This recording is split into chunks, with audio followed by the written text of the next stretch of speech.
अवघा भार वाटे देवा, संत सेवा न करिता, कसोटी हे असे हाती, सत्यभूती भगवंत।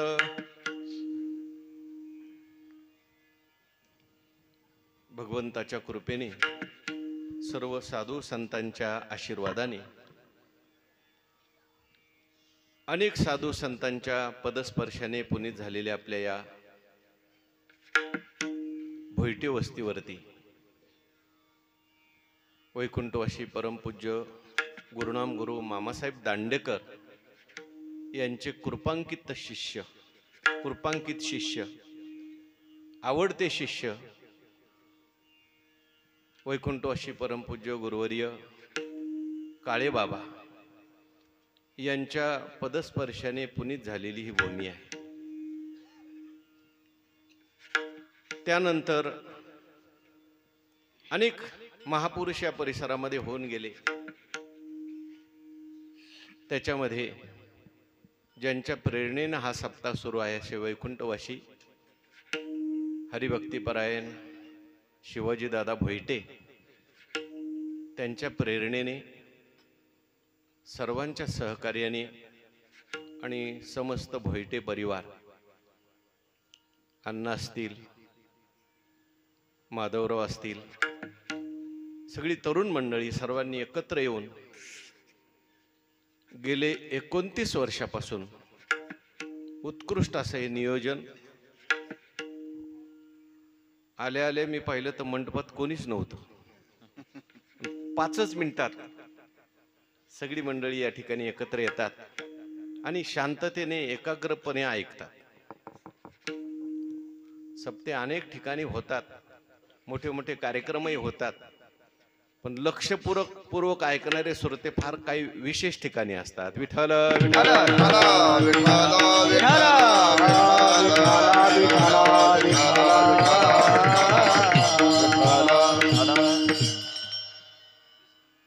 ही सगळी वैकुंठवासी काळेबाबांची कृपा आहे म्हणायला हरकत नाही।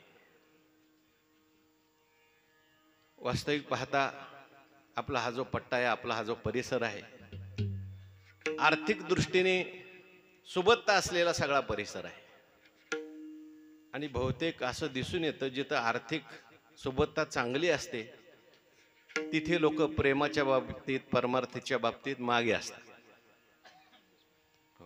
मी नेहमी एक विचार करतो, आळंदी पुणे जिल्ह्यामध्ये, देहू पुणे जिल्ह्यामध्ये, आपली वारकरी शिक्षण संस्था आहे पुणे जिल्ह्यामध्ये, पण शिकायला पुणे जिल्ह्यातले लोक किती असतात? आता थोडी संख्या वाढली बरं का। मी ज्यावेळेस शिकायला होतो त्यावेळेस पुरंदर तालुक्यातला मी एकटाच होतो।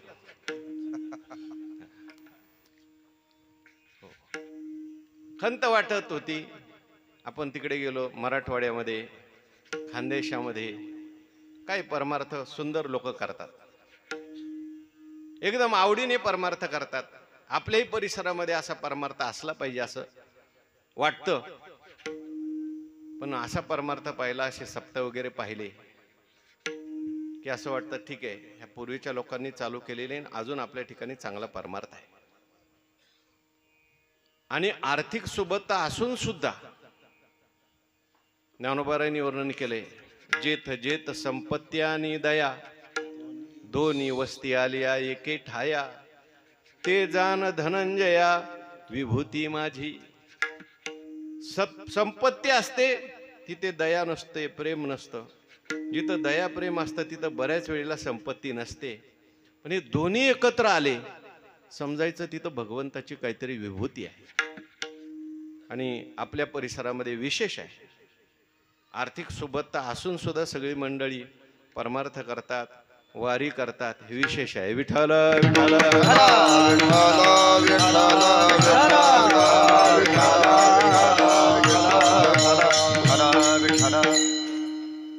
आणि अभ्यासपूर्वक चिंतन करणारी मंडळी परिसरामध्ये आता सर बसलेले आहेत माझ्यासमोर।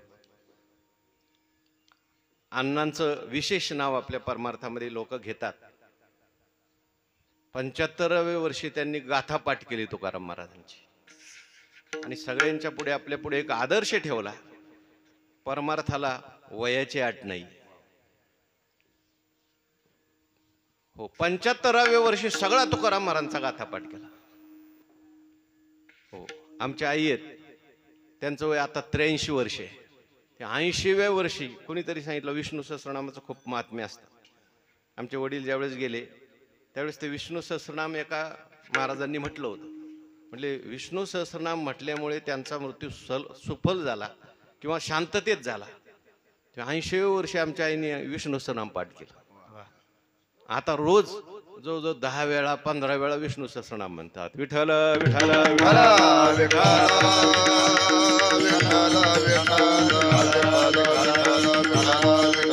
म्हणजे करायचं जर ठरवलं तर मनुष्य कधी करू शकतो.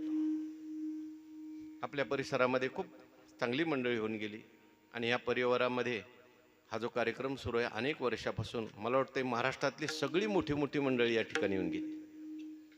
तात्या आलते का? तब्येत बरोबर नव्हती. हा, तात्यांची तब्येत जरा, तात्यांचंही प्रेम या सगळ्या परिवारावर आहे. आणि विशेष म्हणजे वयोवृद्ध मंडळी, तपस्वी मंडळी तर आहेतच, पण तरुण मंडळींचा सहभाग आहे. ऐकायला सुद्धा तरुण मंडळी येऊन बसतात, हे मला आवडतं बरं का. हो, म्हणजे आमचे माधवरावनी मला फोन करत असतात, कोणता अभंग घेणार आहे. मी जर म्हटलं हा घेणार आहे, तो ऐकलाय. अरे बाबा म्हटलं युट्यूबवर सगळेच अभंग चालू आहेत नेहमी, तुम्ही काहीतरी नवीन घ्या म्हणून. म्हणजे आशा ऐकणारे सुद्धा पाहिजेत ना. हो, विठ्ठल विठ्ठल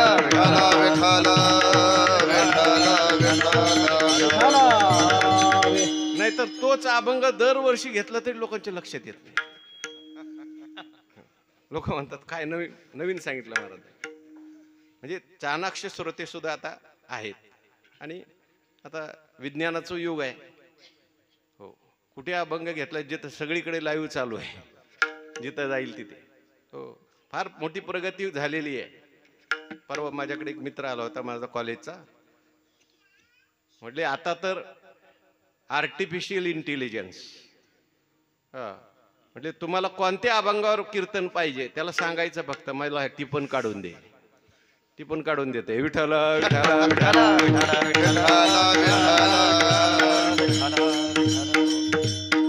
त्या मित्रांनी सांगितलं आमच्या मीटिंग झाल्यानंतर पहिलं माणूस ठेवावा लागायचा, काय काय झालं चर्चा. ते माणूस नाही म्हणे आता, ते मिनिट्स ऑफ मीटिंग तो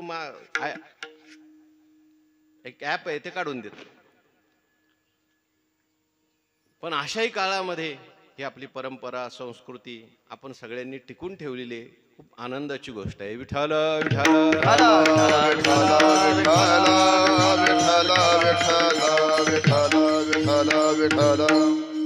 आणि हा पर्व काळ आहे. या पर्व काळामध्ये हा सप्ताह आहे.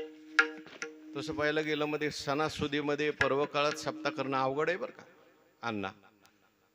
कारण प्रत्येकाच्या घरी सण असतो, प्रत्येकाच्या घरी उत्सव असतो. आणि अशा वेळेस बहुतेक लोक कीर्तनाला प्रवचनाला येत नाही, कारण घरचा कार्यक्रम असतो किंवा काही उत्सव असतो, कोणी आलेलं असतं पाहुणे.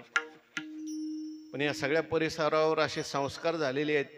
हा सप्ताह म्हणजे दिवाळी. विठ्ठल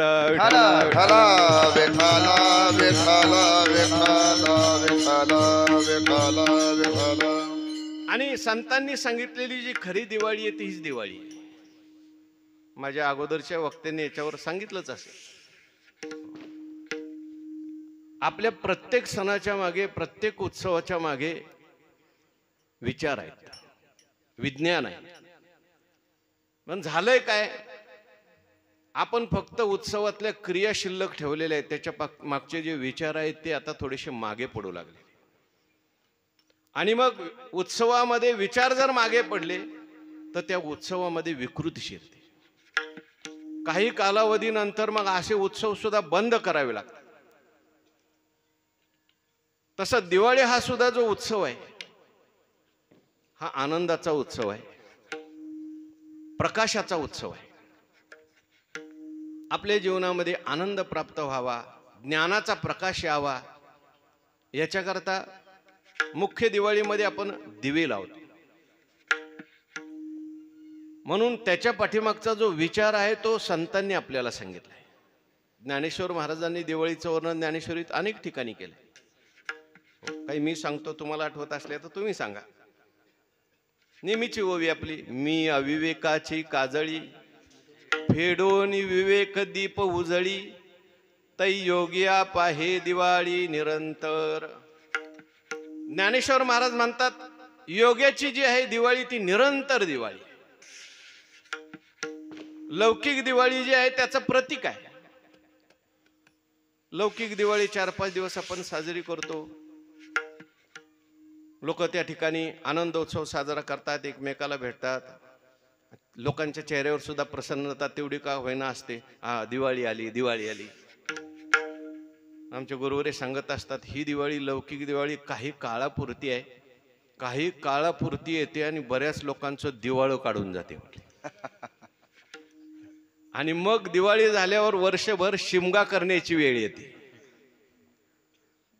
अशी दिवाळी पाहिजे की परत जीवनामध्ये कधी शिमगा म्हणजे दुःख करण्याची वेळच आली नाही पाहिजे. आणि अशी दिवाळी आपल्याला प्राप्त होईल ती ज्ञानाने.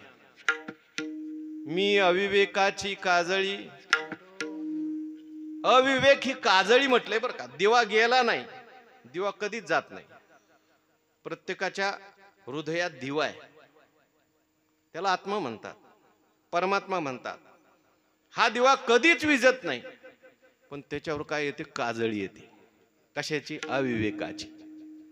म्हणजे मी कोण आहे हे कळत नाही आणि मी देह आहे असं मानतो. विठ्ठल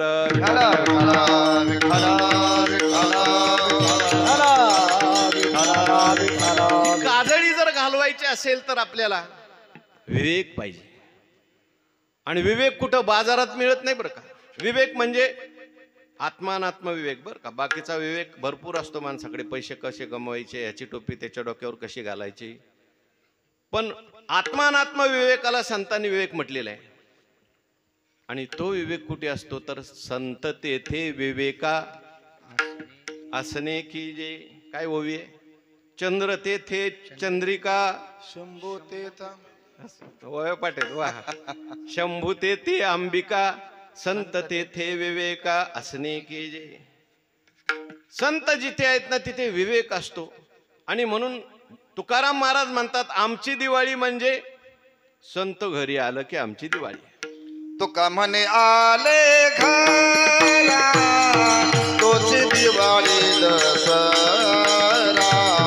तोची दिवाळी दसरा, आले घरा, तोची दिवाळी दसरा. तुका म्हणे आले घरा, तोची दिवाळी दसरा, तोची दिवाळी दसरा, तोची दिवाळी दसरा.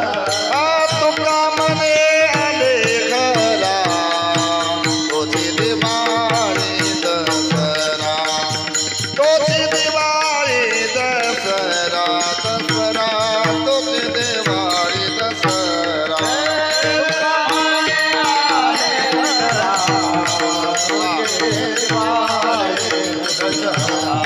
तो दिवाळी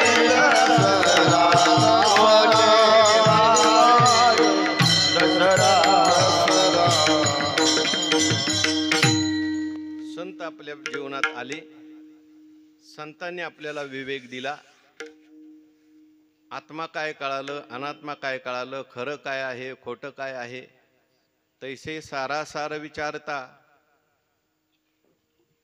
भ्रांती ते पाहे आसारता, सारते तत्वता होऊन जाईजे. किंवा तैसे विचारता निरसले, मग प्रपंच सहज सांडवले, मग तत्वता तत्व उरले ज्ञानी अशी.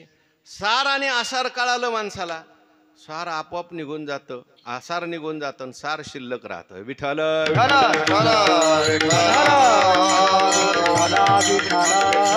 आणि सार आहे परमात्मा. आणि त्या परमात्म्याचं चिंतन घडायला लागलं की मग कायमची दिवाळी.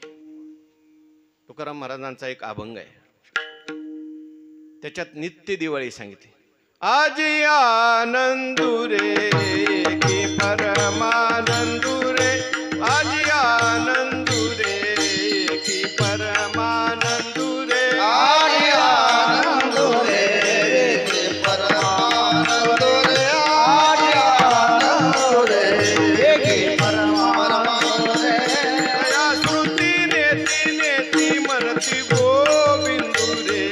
दया श्रुतीने तिने म्हणती गोविंद रे दया स्तुतीने तिने ती म्हणती गोविंद रे दया श्रुतीने तिने ती म्हणती गोविंद रे आजी आनंद रे एकी परमानंद रे आजी आनंद रे एकी परमानंद रे आज आनंद रे एकी परमानंद रे आज आनंद रे एकी परमानंद रे विठोबाची वेळी आम्हा आनंद सदा विठोबाची वेळी आम्हा आनंद सदा विठोबाची वेळी आम्हा आनंद सदा विठोबाची वेळी आम्हा आनंद सदा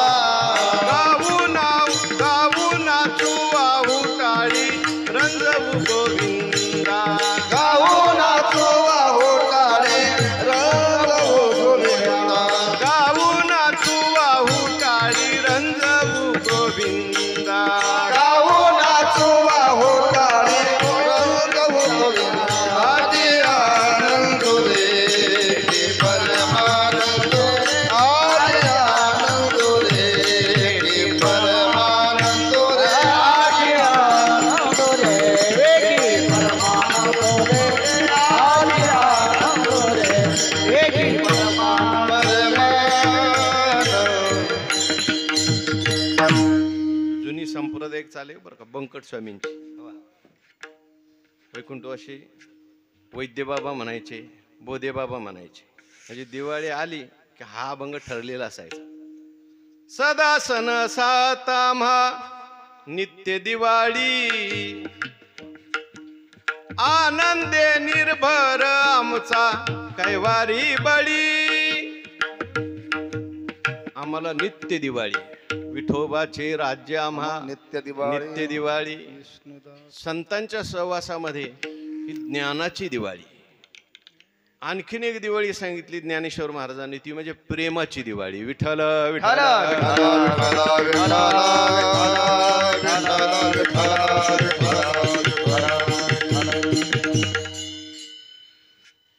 विवेकाची दिवाळी प्रेमाची दिवाळी ज्ञानाची दिवाळी आणखीन श्रवणाची दिवाळी ज्ञानोबराय म्हणतात पूर्व दिशेच्या रावळी नाही काय वाचा श्रोत्या ज्ञानाची दिवाळी करी सूर्य आदिष्टिली प्राची जगा राणीवदे प्रकाशाची तैशी वाचा श्रोतया ज्ञानाची दिवाळी करी सूर्य भगवंतांनी पूर्व दिशेचा आश्रय केला सूर्य भगवान पूर्व दिशेला उगवले सूर्य आदिष्टिली प्राची जगा राणीवदे प्रकाशाची सगळ्या जगात प्रकाश होऊन जातो दिसायला बिंब किती छोट आहे हो बिंब तरी बचके एवढे परी प्रकाशाशी त्रैलोक्य थोकडे एवढं बचकेत बसेल एवढं बिंब दिसायला परंतु प्रकाश मात्र त्रैलोक्यात पसरतो ज्ञानोबाराय म्हणतात शब्दाची व्याप्ती तेने पाडी अनुभवावी शब्द दिसायला बारका असतो पण त्याची व्याप्ती अशी असतात तो कायमची दिवाळी करतो विठ्ठल विठ्ठल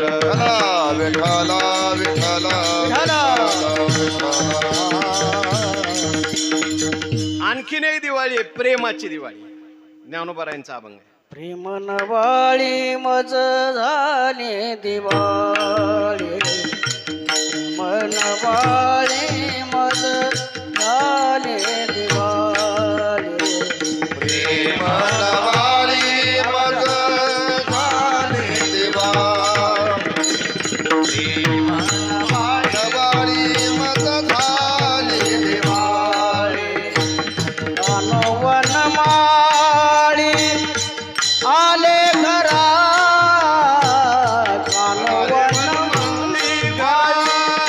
आले गे माये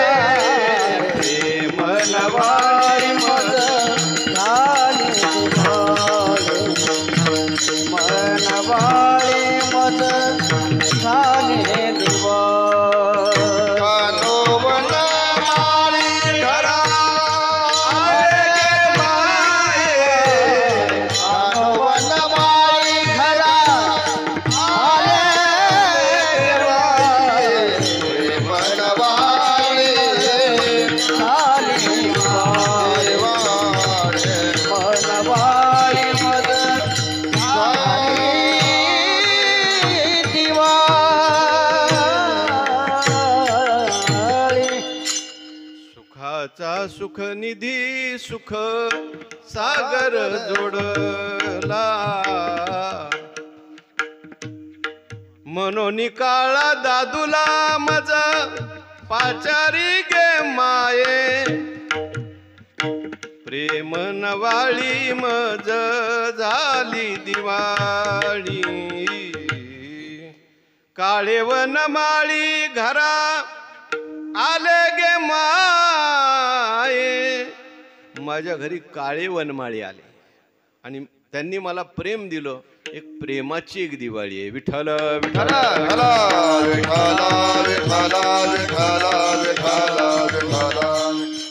प्रेम पण पाहिजे बरं का कालच ज्ञानेश्वरीमध्ये एक विषय आला गीता प्रेसमध्ये एक गोष्ट आली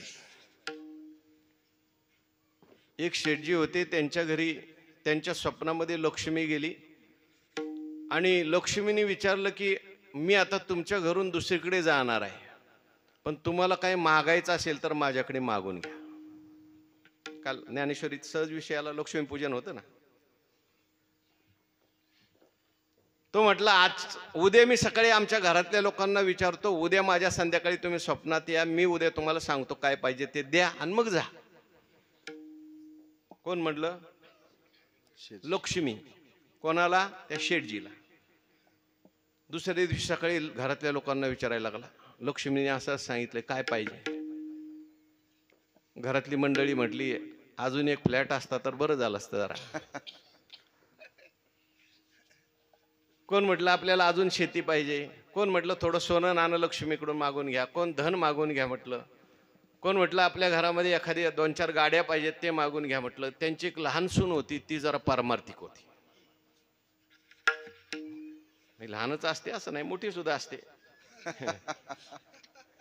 पण पारमार्थिक असणं महत्वाचं आहे ती म्हणायला लागली बाबा बाकी सगळं आपल्याकडे आहे पण असून सुद्धा आपल्या घरात सारख्या कटकटी आणि भांडणं मला असं वाटतंय लक्ष्मीला आपण एक गोष्ट मागू आमच्या घरामध्ये तू जास्तीत जास्त प्रेम दे प्रेम नवाळी मज झाली दिवाळी प्रेम मागून घ्या तिच्याकडून सगळं हसून जर प्रेमच घरात नसलं तर काय उपयोग आहे सांगा मग त्याने म्हटलं ही म्हणते ना ते बरोबर आहे खरोखर आपल्याकडे सगळं आहे पण घरात रोज भांडण प्रेम नसल्यामुळे संध्याकाळी लक्ष्मी स्वप्नात आली आईसाहेब बाकी आम्हाला काही नको आम्हाला प्रेम पाहिजे लक्ष्मी म्हटली मी त्याच्यामुळेच चालले होते पण आता ते मागितलं मी नाही जात म्हटले आता परत थांबली विठाला विठाला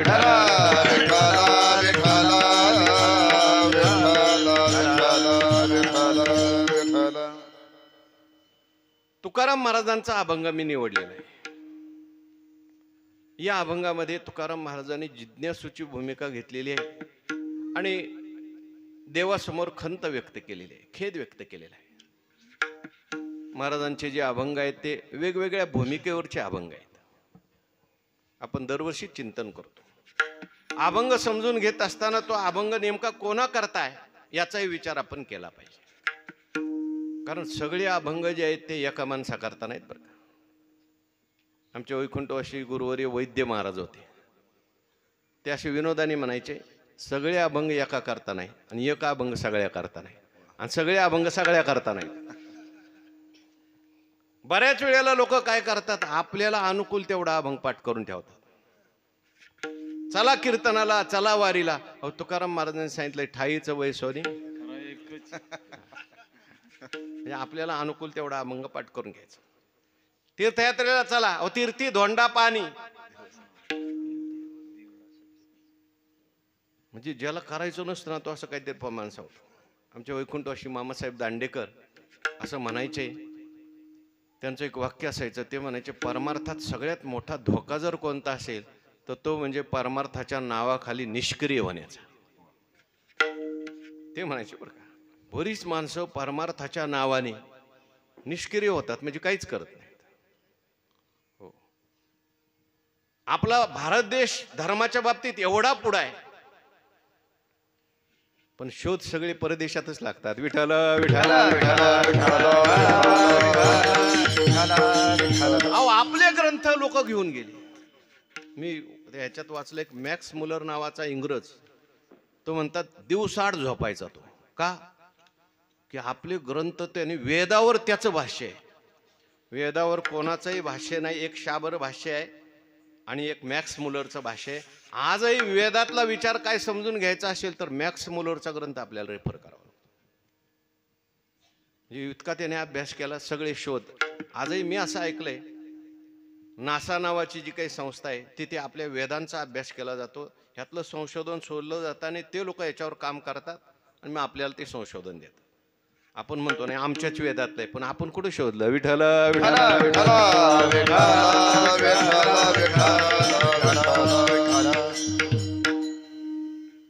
बघा ना तुम्ही आता काय हे आर्टिफिशियल इंटेलिजन्स पुढं काय होईल. हो, नोकऱ्या जातील फटाफट लोकांच्या. पण शोधतात ते लोक. निष्क्रिय होऊ नये मनुष्याने. मला सांगायचं एवढं आहे, मी नेहमीच सांगत असतो, मामांच्या कालावधीमध्ये एका साहित्यिकाने एक पुस्तक लिहिलं, आपला लेख प्रकाशित केला. या साधू संतांचं जगात काही काम नाही म्हटले. या सगळ्या साधू संतांनी आपला देश बुडवला आणि त्याच्याकरता त्यांनी तुकाराम महाराजांच्या गाथीतलं एक प्रमाण लिहिलं, ठेविले अनंते तैसेचे राहावे. म्हटले हे असली जी वाक्य आहेत ना, याच्यामुळे आपला सगळा समाज जो आहे ना तो निष्क्रिय झालेला आहे. आणि असा लेख प्रसिद्ध केला. मामांना ते काही राहवलं नाही बरं का. मामासाहेब त्या काळामध्ये म्हणजे त्या काळातले राष्ट्रपती एका पत्रावर मामांच्या पुण्यात आले होते. विठ्ठल विठ्ठल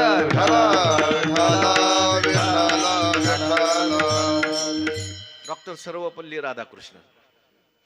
राष्ट्रपती म्हणजे काय सामान्य नव्हते बरं का सर. आता सुद्धा तत्वज्ञानाच्या बाबतीत काही जरी संदर्भ असेल तर त्यांच्याकडे ते संदर्भ मिळतात. हो, शिक्षण दिन त्यांच्यासाठी आपण साजरा करतो. डॉक्टर सर्वपल्ली राधाकृष्णन स्वतः फार मोठे तत्वज्ञ होते आणि भारताचे राष्ट्रपती होते. त्यांचा किस्सा सांगतात, आठवलं तर. कुठेतरी एका गावामध्ये शहरामध्ये ते एका नाटकाच्या उद्घाटनाला गेले होते. नाटक होतं कृष्णावरती. आता उद्घाटनाला म्हणून गेले, मोठं नाटक असेल. आणि गेल्यानंतर ते म्हटले बघू तरी 5 मिनिटं मी थोडंसं कसं नाटक म्हणून बघतो म्हणून ते बसले पाहण्याकरता. ते अभिनेता एवढं सुंदर नाटक करत होते, कृष्णचरित्र एवढं त्यांनी चांगलं वठवलं की ते पूर्ण नाटक होईपर्यंत बसले. नवे नवे इतके भावुक झाले. म्हटले मला ज्याने कृष्णाचं पात्र केलंय त्याला भेटायचंय. त्याला भेटायला आतमध्ये गेले आणि सरळ त्या कृष्णाला त्यांनी नमस्कार केला. नमस्कार केल्यावर तो म्हणायला लागला, सर तुम्ही काय करताय? ते म्हणले नाही नाही, now you are Lord Krishna. ते म्हटले I am Lord Krishna but in drama. You are president. म्हटले don't worry, I am president in drama only. म्हटले कळलं का तुम्हाला? तो म्हटला मी नाटकातला कृष्ण आहे, तुम्ही राष्ट्रपती आहात. तो म्हटला मी सुद्धा नाटकातला राष्ट्रपती आहे. विठ्ठल विठ्ठल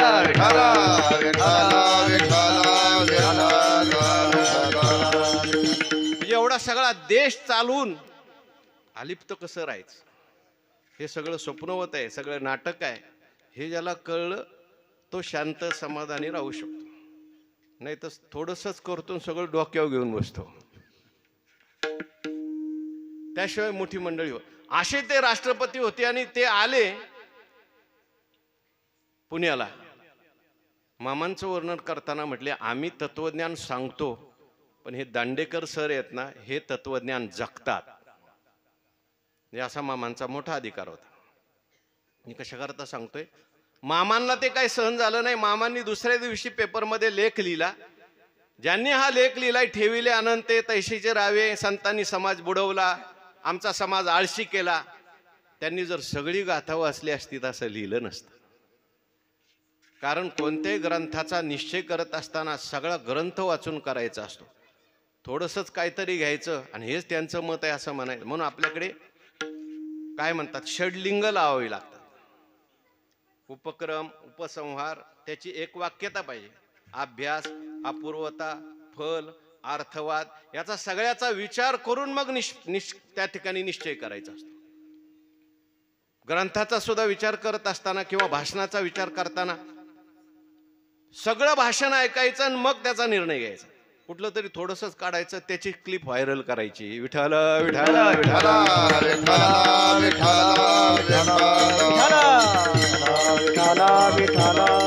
कारण तुकाराम महाराजांच्या गाथेमध्ये तुकाराम महाराजांनी सगळ्या भूमिकेवरच्या अभंग लिहिलेले आहेत. जे तुकाराम महाराज म्हणतात ठेविले अनंत, तेच तुकाराम महाराज दुसरीकडे म्हणतात बाबा असाध्य गोष्ट साध्य होईल. कारण अभ्यास तो कामने कारण अभ्यास तो कामने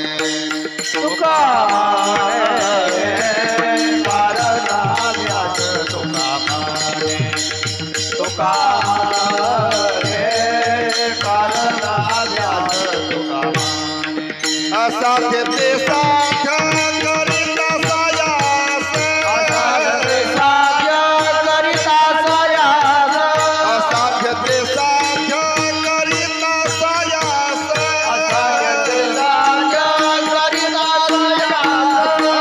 कारण अभ्यास तो कामने कारण अभ्यास तो कामने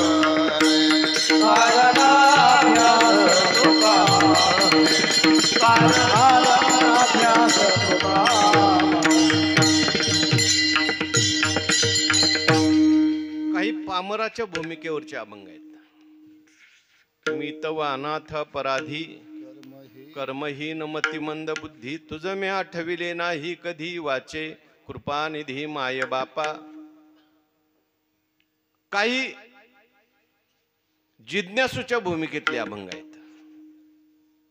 काय मी उद्धार पावेन, काय कृपा करील नारायण, ऐसे तुम्ही सांगा संतजन, करा समाधान चित्त माझे. जिज्ञासूची भूमिका आहे. काही मुक्ताच्या भूमिकेतले अभंग आहेत. क्षराक्षरा वेगळा अक्षरा अक्षरा वेगळा का होनी निराळा, तुका होनी निराळा पाहे निगम कळा बोले विठ्ठल प्रसादे. पाहे गमकळा बोले विठ्ठल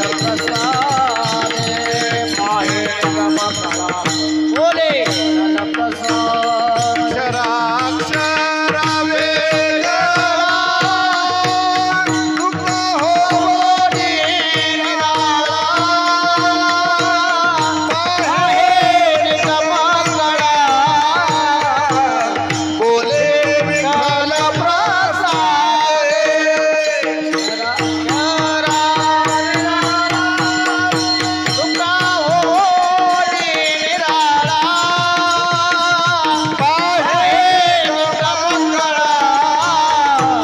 बोले विठ्ठल प्रसादे. मुक्ताची भूमिका आहे. तत्वमसी विद्या ब्रह्मानंदी सांग, तोची झाला अंगे तुका आता.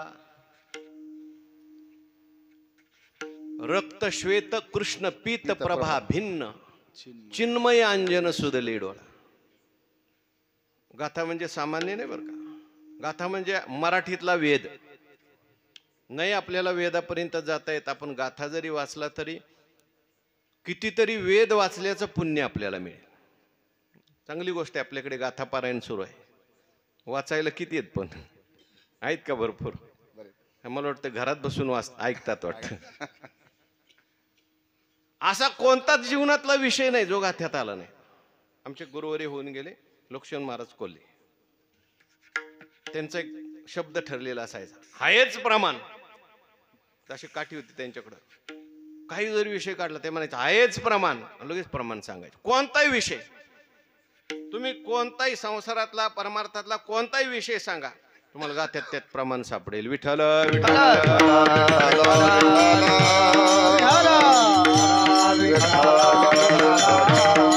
आपल्या संस्थेमध्ये निकम बाबा होऊन गेले, तुम्ही पाहिलं असतं. म्हणजे मंदिरातली ज्ञानेश्वरी त्यांनीच बरेच वर्ष सांगितली. समाधी सोहळ्याच्या दिवशी त्यांनी देह ठेवला बरं का. विष्णू सहस्रनाम म्हणत. अधिकारी होते, मग दिसायला एकदम आपले साधे राहायचे. तर त्यांना जर एखादा काही प्रश्न विचारला किंवा एखाद्याचं काही पटलं नाही ना, कोणी काही विचारलं, बाबा मी काय करू, म्हणजे इकडे ये. गाथा काढायचे आणि हे अभंग वाच म्हणायचे. तुझ्या प्रश्नाचं उत्तर म्हणजे हे गाथ्यात दिलंय म्हणायचे. मी सांगत नाही, गाथा सांगतोय ते ऐक म्हणायची. कुठलाही प्रश्न असेल कोणी घेऊन गेलं त्याच्याकडं, ते बरोबर गाथा काढायचे आणि गाथ्यातलं समर्पक प्रमाण काढून त्याला सांगायचे. मी एवढी सगळी प्रस्तावना कशा करता केली? आजच्या अभंगात जिज्ञासूची भूमिका आहे. कशावरून? या अभंगामध्ये तुकाराम महाराजांनी संत सेवा घडली नाही म्हणून खंत व्यक्त केली. विषयी पामर जो असतो त्याला खंत वाटत नाही. आपण चुकलोय हेही त्याला कळत नाही, त्याला म्हणायचं पामर. म्हणजे चुकतो आणि आपलं चुकतंय हे त्याला कळत नाही. म्हणजे कमीत कमी माणसाला आपल्याला काय कळत नाही हे कळावं. बरीच माणसं असतात त्यांना काय कळत नाही आणि आपल्याला काय कळत नाही हे त्यांना कळत नाही. अशा माणसांना काय म्हणावं हे आपल्याला सुधारायला संधी कोणाला आहे हो? कमीत कमी मला काय कळत नाही एवढं कळलं पाहिजे. आणि मग मला कळत नाही आपण दुसऱ्याकडून कळवून घेतलं पाहिजे अशी तरी वृत्ती तयार झाली पाहिजे. त्या माणसाला सुधारण्याकरता संधी. पण बरीचशी माणसं अशी असतात चुकतात आणि चुकीचं समर्थन करतात. माझंच बरोबर आहे म्हणतात. विठ्ठल विठ्ठल हा पामर जो आहे, अंगा मनाशी रुचावे हे तुले नि कृत्या कृत्य नाठवे, जो करण्याचे नावे भलतेची करी. त्याला जर कोणी सांगायला गेलं तर ऐकत नाही, उलट तोच बिघडवतो दुसऱ्याला. असत्यम अप्रतिष्ठन्ते जगदाहुर अनीश्वरम अपरस्पर संभूतम किमन्यत काम हेतुकम. तो म्हणतो मनोनी परत्र ना देव न दिसे मनोनी वाव. अहो देव जर असता तर दिसला असता ना. मग देह खंडानामात्मा ईश्वर पाषाण प्रतिमा या परवती प्रमा ढळो चिनीने. तो म्हणतो देवबीव काही नाही हो, खायचं प्यायचं मजा करायची, मेलं की मोक्षच आहे, पाप नाही पुण्य नाही. हा पामर आहे. विठ्ठल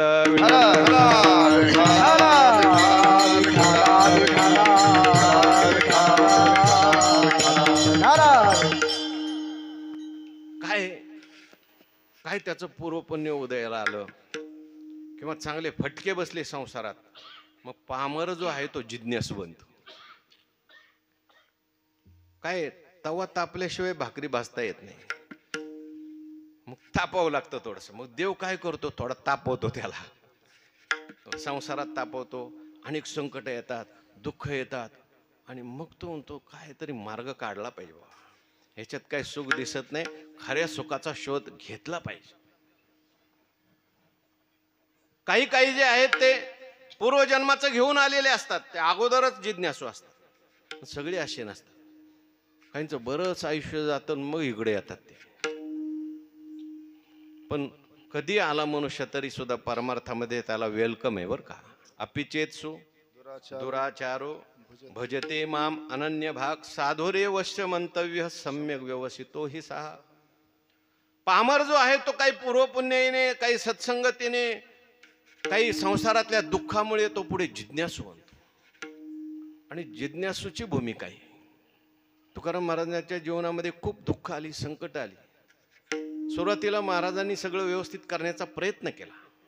आमचे गुरुजी सांगत असतात, देव सुद्धा असा आहे, काहींना देऊन कृपा करतो आणि काहींचं घेऊन कृपा करतो. काहींच्यावर सुख देऊन कृपा करतो आणि काहींच्यावर दुःख देऊन कृपा करतो. फक्त माणसाला देवाची कृपा ओळखता आली पाहिजे. काय कशी जरी परिस्थिती आली, ही देवाची कृपा आहे असं म्हणून आपलं चिंतन वाढवण्याचा प्रयत्न केला पाहिजे. प्रतिकूल परिस्थिती अनुकूल करून कशी घ्यायची हे जर शिकायचं असेल तर संत वाङ्मय बघा. विठ्ठल विठ्ठल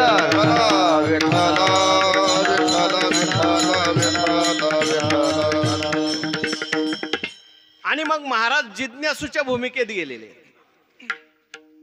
पण महाराजांचा एक वैशिष्ट्य सांगतो आपल्याला. सुखाचा प्रसंग असेल, दुःखाचा प्रसंग असेल, महाराज देवालाच सांगायचे. सुखाचा प्रसंग असेल, जनाच्या विषयी बोलायचं असेल, आणखीन काय उपदेश करायचा असेल, देवाला साक्षी ठेवून सगळं करायचं. छत्रपती शिवाजी महाराजांनी त्या ठिकाणी नजराना आणून दिला. तुकाराम महाराज पहिले देवाबरोबर बोलले, देवा काय दिवट्या छत्री घोडे हे तो बऱ्यात न पडे. काय नावडे जे चित्ता तेची होसी पुरविता. तुझ लागली हे खोडी पांडुरंगा बहु कुडी. देवा तुला एक वाईट सवय लागली म्हणजे ज्याला जे नकोय ना ते नेमकं त्याच्या समोर आणून उभं करायचं. विठ्ठल विठ्ठल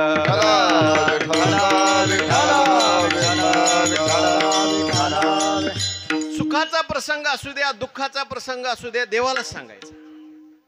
कारण तुकाराम महाराजांना माहिती आहे सुख आलं तरी देवाने दिले आणि दुःख आलं तरी सगळ्याचा साक्षी देवच आहे. मंबाजीबाने काट्याने मारलं तुकाराम महाराजांनी देवाला सांगितलं बरं झालं बाबा तू मला क्रोधाच्या हातून सोडवून घेतलं. विठोबा बरवे केले क्रोधा हातूनही सोडविले. आजच्या अभंगामध्ये सुद्धा तुकाराम महाराज देवाकडे गेलेले आहेत. देवाने कदाचित विचारलं असेल महाराज कसं काय चाललंय बरं चाललंय का. किंवा देव नाही भेटले तरी सुद्धा तुकाराम महाराज आपलं गारानं देवाला सांगतात. तुकाराम महाराजांचा चेहरा उदास होता. तुकाराम महाराज देवाला म्हणायला लागले. देवाने विचारलं तुकाराम महाराज तुम्हाला खंत वाटते का खेद वाटते का वाटते. त्याचं कारण पहिल्या चरणात सांगितलं. अवघा भार वाटे देवा अवघा भार वाटे देवा.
देवाशी बोलतात.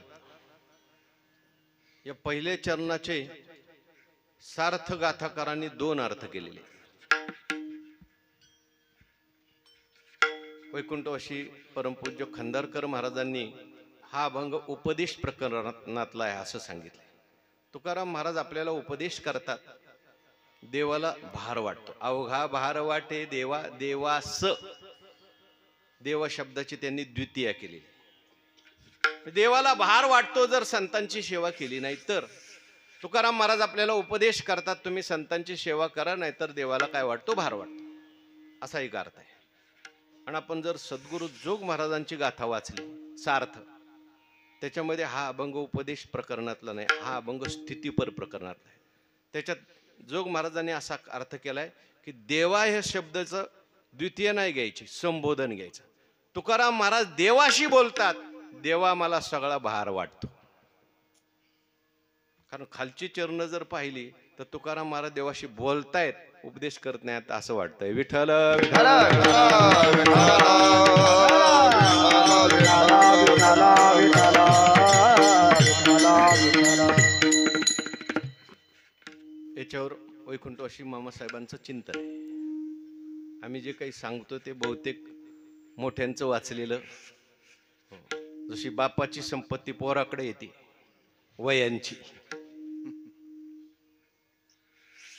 तशी त्यांची सगळी संपत्ती योगायोगाने आम्ही संस्थेत राहत असल्यामुळे जुने वया, जुनी बाळं आहेत. म्हणजे मामांची अशी पुस्तकं आहेत, इंग्रजीतली मोठी मोठी पुस्तकं आहेत. त्या प्रत्येक पुस्तकात मध्ये मध्ये अंडरलाईन आहे, पेनाने केलेली. जी एवढी पुस्तकं मामांनी वाचली, सगळी पाश्चात्य तत्वज्ञानाची सगळी पुस्तकं वाचली. तुकाराम महाराज देवाकडे खंत व्यक्त करतात, खेद व्यक्त करतात. देवा, मला त्या ठिकाणी सगळा भार वाटतो.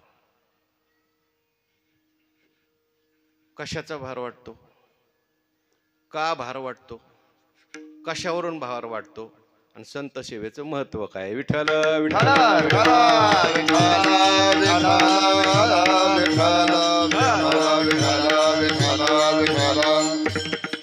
वैकुंठवासी मामासाहेबांची पद्धत आहे बरं का सर. पहिल्याच चरणावर असे प्रश्न तयार करायचे की ज्याची उत्तर अभंगात असली पाहिजे. मामांनी असं लिहिले. मामा प्रोफेसर होते, कॉलेजमध्ये शिकवत होते. म्हणजे काही शिक्षक असे असतात, त्यांचं विद्यार्थ्यांना चांगलं कळतं, पण जे हुशार विद्यार्थी आहेत ते म्हणतात हे सगळं आम्हाला माहितीच होतं, आमचा वेळ वायाला गेला. काही शिक्षक असे असतात, त्यांचं हुशार विद्यार्थ्यांना कळतं, पण म्हणतात आमच्या डोक्यावरून गेलं.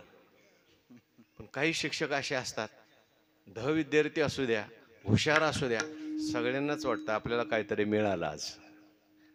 संत हे असे शिक्षक आहेत. मामांची शिकवण्याची पद्धत, सांगण्याची पद्धत अशी होती. विठ्ठल विठ्ठल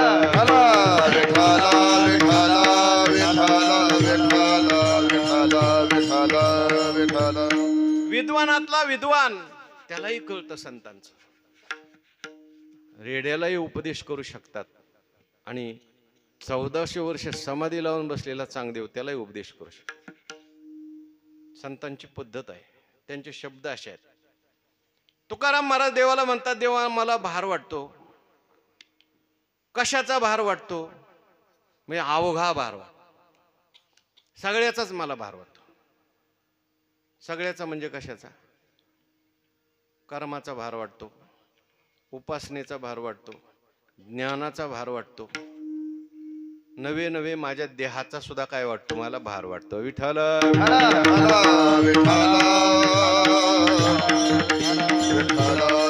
का भार वाटतो? त्याचं उत्तर तुकाराम महाराजांनी दिलंय. संत सेवा न करिता, माझ्याकडून संतांची सेवा घडलेली नाही म्हणून मला भार वाटतो. संत सेवेचं एवढं काय महत्व आहे? तर संत सेवेचं खूप मोठं महत्व आहे. देवाची प्राप्ती जर करायची असेल, ज्ञानाची प्राप्ती करायची असेल, तर संतांची खूप आवश्यकता आहे. आपल्या मनाने जर मनुष्य करू लागला परमार्थ, त्याला देवाची प्राप्ती कधी होणार नाही. मनोमार्गे गेला तो आजकाल अनेक लोक परमार्थ करतात, परमार्थ वाढलाय, पण परमार्थाचं फल दिसत नाही. त्याचं कारण मनाने परमार्थ करतात. विठ्ठल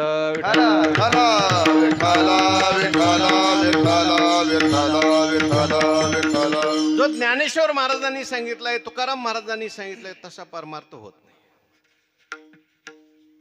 अनेक वर्ष परमार्थ करून, अनेक वर्ष वारी करून, अनेक वर्ष त्या ठिकाणी कीर्तन करून जे समाधान पाहिजे ते मिळालेलं अजून नाही.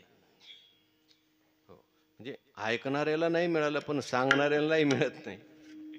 या अभंगात सांगणाऱ्याची भूमिका आहे, ऐकणाऱ्यांची नाही. तुकाराम महाराज म्हणतात, मला सगळ्याचा भार वाटायला लागलाय देवा. अवघा भार वाटे देवा. कोणी असं म्हणेल संतांची एवढी काय गरज आहे? तर संतांची खूप महत्वाची गरज आहे. आपल्या मनाने केलेलं साधन फलद्रूप होत नाही. हरिप्राप्तीशी उपाय धरावे संतांचे ते. ज्ञानोबारायांनी तर संतांना वसंत ऋतू असं म्हटले. जसं एखादा माळी जो आहे, शेतीची खूप मशागत करतो, बागेची खूप मशागत करतो, चांगलं सगळं खत घालतो, पाणी घालतो, पण फळं फुलं येतात वसंत ऋतू आल्यानंतर. तसं आपण जेवढी साधन करतो, परंतु आपल्या जीवनात एखादे सद्गुरू आल्याशिवाय किंवा सदुपदेश आल्याशिवाय आपल्या जीवनात त्या परमार्थाला फळ येत नाही. तेने साधती साधने तुटती भवाची बंधने. संत सेवा जर घडली नसेल, संतांनी जर उपदेश केला नसेल, म्हणून आपल्याकडे भगवंतांनी ज्ञान प्राप्ती करता उपाय सांगितला. तद्विधी प्रणिपातेन परिप्रश्नेन सेवया उपदेक्षन्ति ते ज्ञानम ज्ञानिनस्तत्वदर्शिनः. काय सांगितलं पुढे? ते ज्ञान पैगा बरवे जरी मनी आथी आणावे तरी संताया भजावे सर्वस्वेशी. जे ज्ञानाचा कुरुठा ते सेवा हा दारवंटा. तो स्वाधीन करी सुबटा ओळगोनी तनु मनु जीवे चरणाशी लागावे. अगर्वता करावे दास्य सकळ मग अपेक्षिता फुले तेही सांगतील पुशिले. जेने अंतकरण बोधले संकल्पा नाही. पण होतं काय, मनुष्याला संत सेवा नको वाटते. आणि कलियुगामध्ये त्या ठिकाणी संतही कमी झालेले. पण ज्ञानेश्वर महाराज आहेत ना, तुकाराम महाराज आहेत ना, त्यांची आपण सेवा करू शकतो, त्यांच्या ग्रंथांची करू शकतो. पण खरं तर असं सांगितलंय, कोणीतरी आपल्या जीवनामध्ये एक मनुष्य देहधारी मार्गदर्शक असला पाहिजे. आपले आई वडील असू दे, एक मनुष्य तरी आपल्या जीवनात असा असला पाहिजे की ज्याला आपण साक्षात देव समजतो. मी एका मोठ्या महात्म्याचं वाक्य ऐकलं, त्यालाच देवाचं सगुण दर्शन होतं. ज्याच्या जीवनामध्ये एक तरी पुरुष असा आहे की ज्याला आपण देव समजतो. पण दोष दृष्टी असल्यामुळे माणसाला सगळ्याचे दोष दिसतात. विठ्ठल विठ्ठल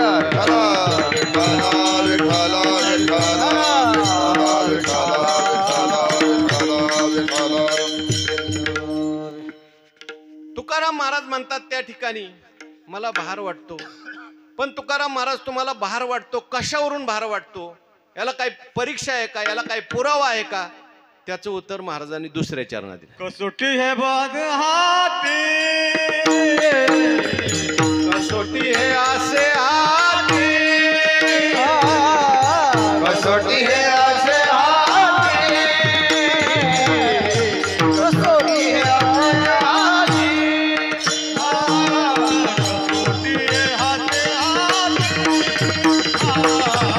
कसोटी है हाथे हाथे, कसोटी है आसे आती, कसोटी है आसे सत्याभूती भगवंता, सत्याभूती भगवंता, कसोटी है हाथे हाथे, कसोटी है हाथे हाथे. सत्याभूती भगवंता, सत्याभूती भगवंता, कसोटी है आसे आती, कसोटी है आसे आती, कसोटी है हाथे हाथे, सत्याभूती भगवंता, सत्याभूती भगवंता, सत्याभूती भगवंता. कसोटी है आसे आते, सत्याभूती भगवंता, सत्याभूती भगवंता, सत्याभूती भगवंता. भजनी मंडळ चांगलं आहे बरं. वस्तीवरलं का बाहेरचं आहे? पंचकृषी सर आहेत का? वा. विठ्ठल विठ्ठल विठ्ठल. विठाला विठाला. घरी राहून सुद्धा लोक खूप परमार्थ आपल्या वाट्याला आलेलं कर्म करत करत खूप परमार्थ करतात. आपली जी लाईव्ह ज्ञानेश्वरी चालते रोजची, मी गेली 6 वर्ष सांगतोय. मला लोकांचे फोन येतात बाहेरून लाईव्ह ज्ञानेश्वरी ऐकणाऱ्यांचे. कमीत कमी 15 ते 20 चांगले डॉक्टर आहेत. आमच्या दादांना माहिती आहे, संभाजीनगरला एक राम नावाचे डॉक्टर आहेत, फार मोठे प्लास्टिक सर्जन आहेत. गेली 5-6 वर्ष ज्ञानेश्वरी ऐकतात. ते म्हटले मी रोज सकाळी 4ला उठतो, 2 तास ज्ञानेश्वरीचा अभ्यास करतो. जे माझा अनुभव सांगतो. आपल्या कोरोनामध्ये आम्ही थोडंसं त्या गुगल मीटवर झूमवर घेतल्या काही पाठ, त्याच्यात ते असायचे. विद्यार्थ्याच्या अगोदर ती उत्तर द्यायची. मी विचारलं, परमात्मा जर मनाने जाणला जात नाही तर हे सगळं करायचं कशा करता? पहिलं डॉक्टरने उत्तर दिलं, मनाने जाणला जात नाही हे कळण्याकरताच करायचं. म्हटले विठ्ठल विठ्ठल विठ्ठल विठ्ठला विठ्ठला विठ्ठला विठ्ठला. म्हणजे एखादा पॅन्ट शर्ट घालून उभा राहिला म्हणजे तो काही परमार्थिक नाही असं आपण गृहीत धरू शकत नाही. अभ्यास करणारी मंडळी. सुंदर प्रमाण म्हटलं याच्याकरता मी बोललो. घरी राहून सुद्धा परमार्थ करणे. आता आपल्याकडे जे गाथा पाठ केलेली मुलं येतात, काही काही आपल्या शेतात काम करतात आणि गाथा पाठ करतात. एक मुलगा आला होता, पाठांतराची परीक्षा दिली. ते म्हटले मी नांगर धरताना इकडून जाताना एक अभंग म्हणतो, तिकडून येताना एक अभंग म्हणतो, अशी अभंगाची गाथा पाठ केली. म्हटले तुकाराम महाराज भगवंताशी बोलतात, माझ्या हातात कसोटी आहे. कसोटी कसोटी हे असे हाती सत्यभूती भगवंत. कसोटी कशाला म्हणतात? पूर्वी सोनार दादांच्याकडे कसोटी असायची. एखादा सोनं घेऊन आला की पहिलं त्या सोनं जे आहे ते कशावर घासायचं? कसोटीवर. घासलं की कळायचं किती नंबरचं आहे. आता नाही राहिले, आता मशीन आलेले आहेत. मशीन मध्ये टाकलं की लगेच कळतं किती कॅरेटचं आहे. अजूनही काही जुन्या सोनारांच्याकडे आहे कसोटी, म्हणजे तो परीक्षेचा दगड. तसं तुकाराम महाराज म्हणतात, माझ्या जीवनामध्ये मी कीर्तन ऐकलीत, प्रवचन ऐकले, ज्ञानेश्वरी वाचतोय, माझ्याकडे ज्ञानाची कसोटी आहे. ज्ञानाची परीक्षा मला कळलेली आहे. काय ज्ञानाची परीक्षा आहे? कसोटी हे असे हाती सत्यभूती भगवंत. सगळीकडे भगवान परमात्मा आहे असं ज्ञानेश्वरीत सांगितलंय. जे जे भेटे भूत ते ते मानिजे भगवंत. हा भक्तियोग निश्चित. हे समस्त ही श्री वासुदेव. ऐसा प्रतिती रसाचा ओतला भाव. आणि भक्ता माझी राव ज्ञानी तोची. अशी ज्ञानाची कसोटी त्या ठिकाणी ग्रंथात सांगितली. ऐसा ज्याचा अनुभव विश्वदेव सत्यत्वे. देवतया जवळी असे पापनाशे दर्शने. सर्वभूती पाहे एक वासुदेव. सर्वभूती पाहे एक वासुदेव. वासुदेव उसोनिया ठाव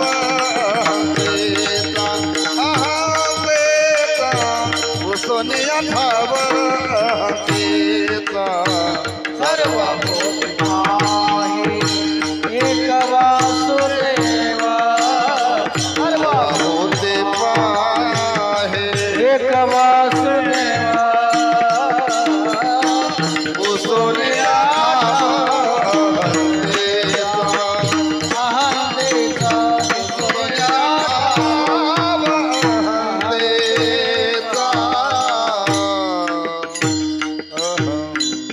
ज्ञानाची कसोटी आहे सत्यभूती भगवंत. सगळीकडे भगवान परमात्मा आहे. विष्णुमय जग वैष्णवांचा. अशी ज्ञानाची कसोटी मी ऐकलेली आहे आणि त्या कसोटीवर माझं ज्ञान तपासून पाहण्याचा मी प्रयत्न करतोय. पण मला मात्र त्या कसोटीवर माझं ज्ञान उतरलेलं दिसत नाही. मला अजून जगामध्ये देव दिसत नाही. अजून मला रागद्वेष माझे गेली नाहीत. अजूनही मला खेद वाटतो. अजूनही मला जगामध्ये भेद दिसतो. अजूनही मला भीती वाटते. अजूनही त्या ठिकाणी हा आपला आहे परका आहे असं वाटतंय. त्या अर्थी माझं ज्ञान जे आहे ते केवळ शब्द ज्ञान आहे. मला त्या ज्ञानाचा भार वाटतोय. मी कर्म करतोय पण ते कर्म अजूनही मला ज्ञान न झाल्यामुळे माझ्या जीवनात ते कर्म भार तयार करते, कर्तृत्वाचा अहंकार तयार करते, फलाची आसक्ती तयार करते. मी उपासना करतोय, पण उपासनेने हलकं वाटायच्या ऐवजी मला जडच वाटतंय. विठ्ठल विठ्ठल विठ्ठल विठ्ठल विठ्ठल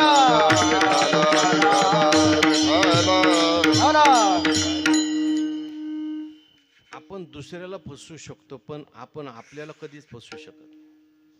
आपण हे सगळं करतोय, 40 वर्ष झालं परमार्थ करतोय, वारी करतोय, पारायण करतोय, कीर्तन ऐकतोय. आपल्यात बदल किती झालाय बाहेरच्यांना कळण्यापेक्षा आपल्याला कळतं. आपला रागद्वेष किती गेलाय, आपल्याला समाधान किती प्राप्त झालंय, आपल्याला शांती किती प्राप्त झाली. बाहेर एका वेळेस मनुष्य वेगळं दाखवू शकतो, आतलं आपल्याला कळतं. तुकाराम महाराज एकदा आळंदीला आले आणि आजन वृक्षाखाली पारायण करायला बसले. तो प्रसंग महाराजांनी अभंग गाथेत लिहिलाय. तिथं काही चिमण्या बसलेल्या होत्या, त्या चिमण्या बिचाऱ्या उडाल्या. चिमण्या उडाल्यावर ज्ञानेश्वरी बंद केली आणि तुकाराम महाराजांना खेद वाटला. मी आलो आणि या चिमण्या उडाल्या, याचा अर्थ चिमण्यांना माझी भीती वाटते. अजून खरंच माझा आत्मा आणि चिमण्यांचा आत्मा हा एक आहे, मला अजून कळलेलं नाही. चिमण्या उडाल्या, आपण बसलेल्या माणसाला उठून लावतो, माझी जागा आहे, बस उठ. तुकाराम महाराजांनी तिथे धावा केला देवाचा. अभंग अवघी भूते साम्य आली, देखिली म्या कै होती, विश्वास तो खरा मग पांडुरंग कृपेचा. अवघी भूते साम्य आली, सगळ्यांच्या मध्ये देव आहे असं जर मी वाचतोय, असं जर मी गाथात लिहितोय, सांगतोय, आणि मला त्याचा अनुभव अजून येत नाही, कारण चिमण्या उडाल्या. जोपर्यंत चिमण्या परत अंगावर बसणार नाहीत तोपर्यंत मी आता भजन सोडणार नाही, नामस्मरण सोडणार नाही. जे भजन करायला सुरुवात केली, चिमण्या येऊन अंगावर बसल्या. मग ते चिमण्याचा फोटो एका ठिकाणी बघा. चित्त शुद्ध झालं. असं म्हणतात लोकमान्य टिळक त्या मंडालेच्या तुरुंगात होते. गीता रहस्य लिहित असताना त्यांच्या अंगावर चिमण्या येऊन बसायच्या. ते लिहायचं चालू राहायचं. इंग्रज अधिकारी आले की ती चिमण्या उडून जायच्या. इंग्रज अधिकारी म्हणायचा, का हो टिळक, मी आल्यावर चिमण्या का उडून जातात? ते म्हटले, जे चिमणीला कळलंय ते तुला अजून कळलं नाही. अरे चिमणीला माहिती आहे या माणसापाशी आपल्याला काही भीती नाही, आणि तिला माहिती आहे कदाचित ते धरून खायच्या विचारात बसलेत. विठ्ठल विठ्ठल विठ्ठल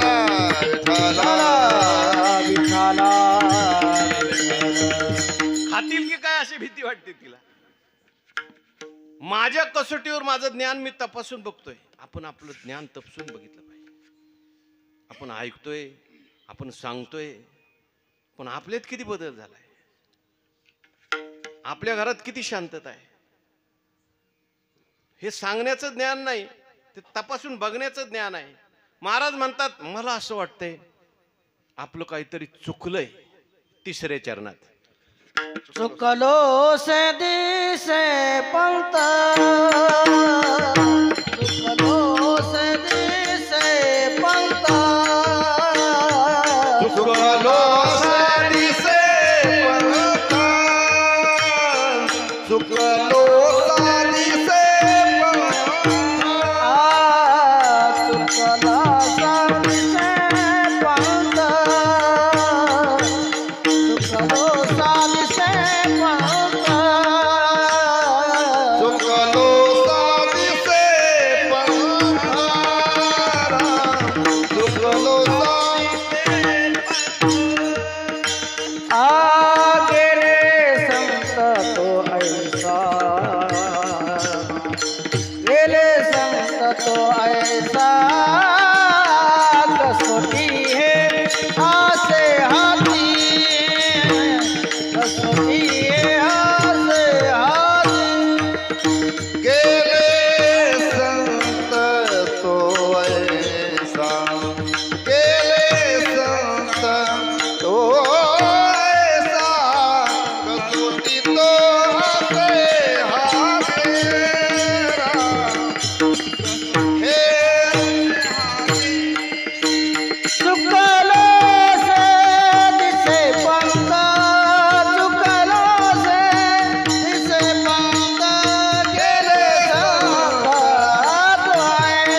माझा मार्ग चुकलाय असं मला वाटतंय. चुकलोसा दिसे पंथ गेले संतो ऐसा. संत ज्या मार्गाने गेले त्या मार्गाने मी चाललो होतो, पण मला असं वाटतंय कुठंतरी आपण मार्ग रस्त्यात चुकलो. रस्त्याने निघाल्यानंतर काही ठराविक वेळेत मुक्काम यायला पाहिजे. साधारणतः 2-2.5 तासात बारामती बोयटे वस्ती यायला पाहिजे. 3 तासात आळंदीतून निघालो, पण 6 तास झाले संसारच येईना. याचा अर्थ काय? कुठेतरी रस्ता चुकला. तसं आपण परमार्थाच्या मार्गाने निघालोय. 20 वर्ष झाली, 25 वर्ष झाली, 30 वर्ष झाली, पण या मार्गातला मुक्काम काय अजून शांती मिळाना, समाधान मिळाना, रागद्वेष कमी होईनात, मत्सर कमी होईना, हेवे दावे कमी होईनात. याचा अर्थ आपण मार्गाने चाललोय, पण कुठंतरी रस्त्यात भरकटलोय. विठ्ठल विठ्ठल विठ्ठल विठ्ठल विठ्ठल विठ्ठल विठ्ठल. पहिला तर मार्ग मिळाला पाहिजे. मार्ग दावून गेले आधी दयानिधी श्रुती स्मृतीचे अर्थ आपणची होनी मूर्त. अनुष्ठाने जगा देत वडील जे तयाची आचरती पावले. पावनी सात्विक श्रद्धा जो चाले तया तेचे फळ ठेविले. ऐसे आहे एके दीपला विजे सायासे अनिक ते तलाव बैसे तरी तो काय प्रकाशे वंचे जेगा. शेवटी ज्ञानोबा म्हणतात तैसे आपुला लिया परी शास्त्रीय अनुष्ठिती कुसरी. जाणे तया ते श्रद्धा जो वरी तो मूर्खही तरी. शास्त्र नका तुम्हाला कळू द्या, तुम्हाला नका काही येऊ द्या, पण तुम्ही ज्यांच्या मागं चाललेले आहेत ते सात्विक असले पाहिजेत आणि चांगले असले पाहिजेत. संतांच्या मागे तुम्ही डोळे झाकून गेले तर तुम्हाला मुक्काम आल्याशिवाय राहणारच नाही.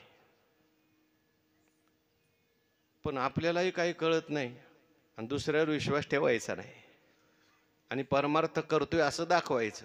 मुक्काम येतच नाही. विठ्ठल विठ्ठल विठ्ठल विठ्ठल विठ्ठल.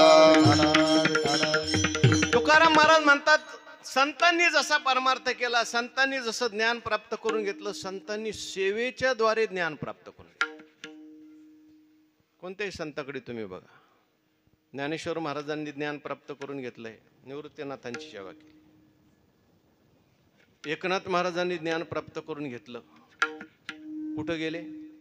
देवगिरीच्या किल्ल्यावर. जनार्दन स्वामी महाराज ते किल्लेदार होते. गेल्या गेल्या किल्ल्याचा सगळा हिशोब दिला त्यांच्या ताब्यात. म्हटले पहिला हिशोब करायला शिक, मग परमार्थ. हिशोब जमला तर बघू मग पुढं परमार्थ. आपल्यासारखा म्हणला असता हे शिकायला करायला आलो का मी तुमच्या घरचा हिशोब करायला थोडा आलो. मला व्यावहारिक काम तुम्ही कशाला सांगता? एका पैचा हिशोब लागत नव्हता म्हणून रात्रभर एकनाथ महाराज जागले.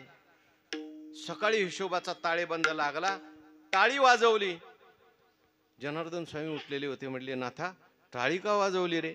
म्हटले रात्रभर एका पैचा हिशोब सापडत नव्हता, आता सापडला म्हणून आनंद झाला.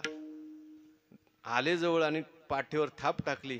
म्हणजे तुला व्यवहारात एका पैचा हिशोब सहन होत नाही, तू परमार्थाचा खरा अधिकारी आहेस म्हटले.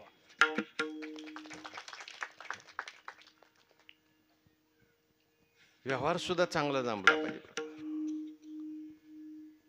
आणि मग नाथ महाराजांना त्या ठिकाणी दत्त दर्शन घडवलं सेवेच्या द्वारे. वेळ संपत आली. गुरुवारी वैद्यवांची एक चाल होती. गुरु सेवे लागी जान, गुरु सेवे लागी जान, गुरु सेवे लागे जाना, गुरु सेवे लागे जाना. शरण एका जनार्दन, शरण एका जनार्दन, शरण एका जनार्दन, शरण एका जनार्दन. त्रैलोक्याचे जीवन, त्रैलोक्याचे जीवन, त्रैलोक्याचे जीवना त्रैलोक्याचे जीवना ज्ञानोबा माझा ज्ञानोबा माझा ज्ञानोबा माझा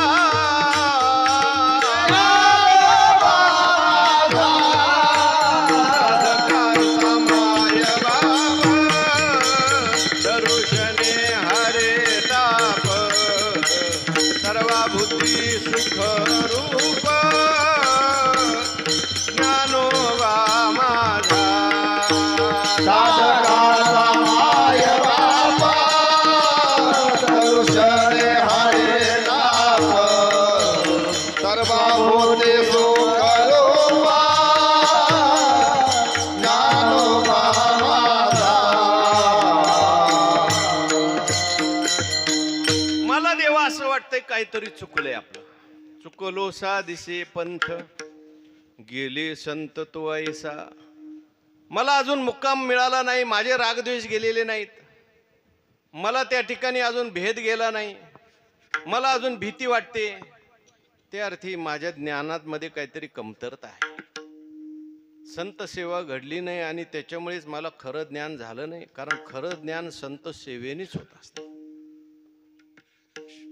वाचून ज्ञान होतं पण ते शब्द ज्ञान होतं आणि एखाद्याच्या आशीर्वादाने ज्ञान होतं ते खरं होतं विठ्ठल विठ्ठल विठ्ठल विठ्ठल विठ्ठल वाचून झालेलं ज्ञान ऐकून झालेलं ज्ञान त्याच्यापेक्षा एखाद्या महात्म्याची सेवा करून झालेलं ज्ञान बघा तुम्ही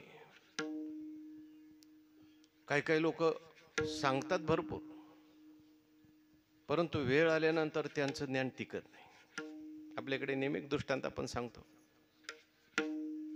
एका बाईचा एकुलता एक मुलगा वारला बाई रडत होती शेजारी एक पंडित होते गीता शिकवणारे ते गेले म्हटले बाई रोज माझ्या प्रवचनाला येता गीता ऐकता आणि खुशाल रडता तुम्हाला माहिती नाही का आत्मा कसा आहे अमर आहे शरीर येणारं जाणार आहे बाईने शोक लगेच आवरला दुसऱ्या दिवशी पंडिताच्याच घरी गर्दी जमली होती गर्दीतून वाट काढत काढत बाई गेली तर पंडित जो होता तो डोकं बडवून घेत होता छाती बडवून घेत होता काय करू मला आता जगायचं नाही मला मरायचंय बाई गेली म्हटली बाबा काय झालं मला काल तर एक प्रवचन सांगितलं तुम्ही म्हणजे काय सांगू बाई माझी आवडती शेळी मेली म्हटलं बाई म्हटली काल माझं एकुलतो एक पोरग मेलं तर मला गीता सांगितली सगळी आणि आज शेळी मेली तर एवढं रडायचं असतं काय तू म्हटला पोरग तुझं होतं आणि शेळी माझी होती दुसऱ्याला सांगताना माणसाला ज्ञान आठवतं पण आपल्यावर वेळ आल्यावर ज्याचं ज्ञान टिकतं तो खरा ज्ञानी काही माणसं जास्त काही सांगत नाहीत बघा त्यांच्या जीवनात परमार्थही दिसत नाही माळकरी कदाचित ते नसतील पण कुठलाही प्रसंग आला कठीण प्रसंग आला सहज म्हणतात जे असेल देवाची इच्छा काही नाही होईल ते देवाची इच्छा समजायचं याने कोणाची तरी चांगली सेवा केली एक तर देशाची आई वडिलाची नाही तर संतांची विठ्ठल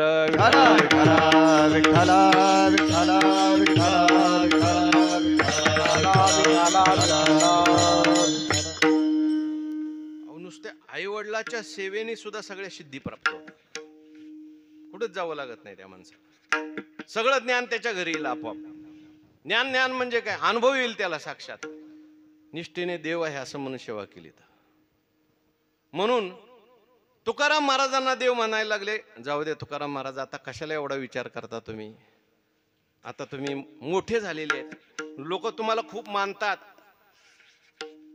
तुमची कीर्तनं होतात मोठ्या मोठ्या ठिकाणी होतात हजारो लोक ऐकतात हजारो तुमचे शिष्य झालेले आहेत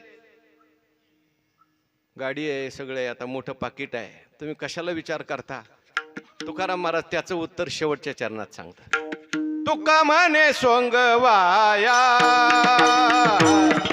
तुका म्हणे सोंगवाया तुका म्हणे सोंगवाया तुका म्हणे सोंगवाया तुका म्हणे तुका म्हणे सोंगवाया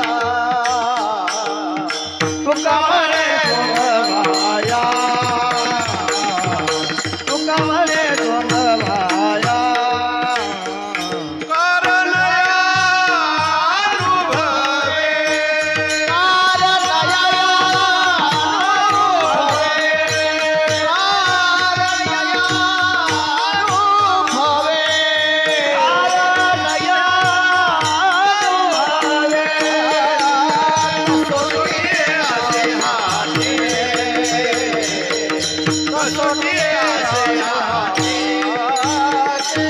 कसोटी माझे हाती कसोटी माझे हाती